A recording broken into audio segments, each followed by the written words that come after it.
ئێستا لە یادی کارەساتی ئەنفالدا هەموو هێز و لایەنە سیاسیەکان تەواو برابن لەبەرەوەی کارەساتی ئەنفال دووبارە نەبێتەوە، چونکە بە یەکگرتنی و ئاشتی و تەبایی نێوانمان ئێمە ئەتوانین ساڕێژی و بینانەکەین کە پێشترەوە.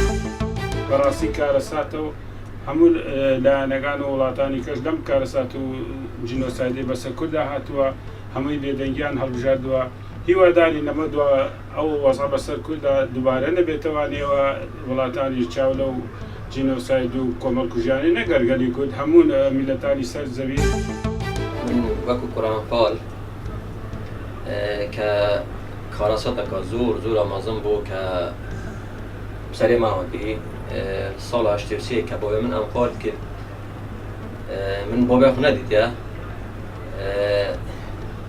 داوا من ئەوە کە ئەو حیزبی سیاسی هەموو یەک بگرن بۆ جارێک کارەساتە سەرێ ملەتی کورد نهێنەوە. هەموو ساڵێک لە یادی ئەنفالەکان ببینینەوە. حەز دەکەم شتێکەوە معلوماتێکی زیاتر قوڵترمان هەبێت لەسەر ئەو ئەنفالانە،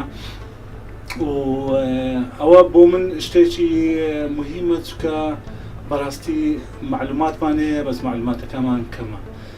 یادەکە دەکرێتەوە باشە بۆ شەهیدەکان، بۆ ماڵی شەهیدەکان کە ئەوانەی ماون، بەڵام زیاتر قوڵتر پێمان بڵێن ئایا شوێنانە چێن دەرێنە، چۆن بە تاریخ و باوە هەمومان بۆ شی بکرێتەوە. ئەوە زۆر مهمە. زۆر سپاس.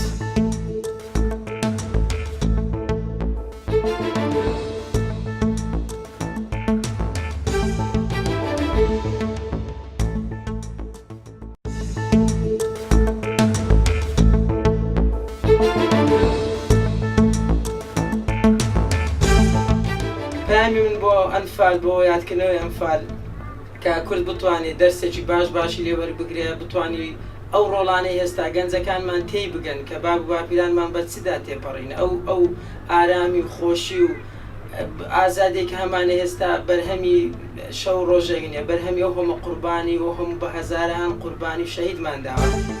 ئینشاڵڵا ئەم خەڵانە دووبارە نەبێتەوە بەرەو سەرکەوتنێکی تر، و ئەوە نەی منێ بینم ئێستاکەوە کوردستانێکی بەهێز، وڵاتێکی ئاوەدان، ئینشاڵڵا جارێکی تر شتی وامە بەسەر نایێتەوە، سەربەخۆیی کوردستان ئەبینین ئینشاڵڵا.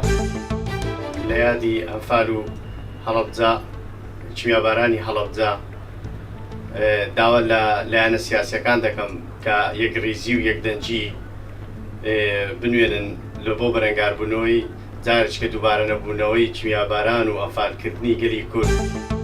ئینشەڵڵا دووبارە ناوێتەوە، ئەو نەهامەتێکی بەسەر گەلی کورد هاتووە دووبارە نەبیتەوە. ئەو دووبارە نەبوونەوەش